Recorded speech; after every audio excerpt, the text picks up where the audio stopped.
ডিপলের সাথে মহা ঝগড়া হয় রেফারির, মাঠেই দেখা যায় কথা কাটাকাটি করতে। আর্জেন্টিনা বনাম ইকুয়েডর ম্যাচে প্রথম থেকেই দেখা গেছে একে অপরের সাথে দ্বন্দ্ব, তবে এবার রেফারির সাথে দ্বন্দ্বে জড়িয়ে বসলেন ডি পল।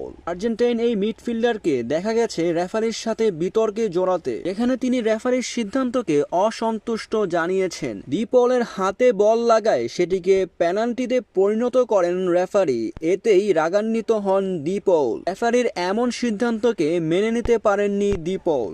তাই তো পুরো ম্যাচ জুড়ে দেখা গেছে ডি পলের সাথে রেফারির কথা কাটাকাটি করতে। এর বাহিরেও দেখা গেছে ইকুয়েডরের খেলোয়াড়দের সাথে তর্কাতর্কি করতে ডি পলকে। ডি পল অন্যায়কে প্রশ্রয় দেয় না, তাই তো দেখা যায় মাঠেই তিনি অ্যাকশন নিয়ে থাকেন।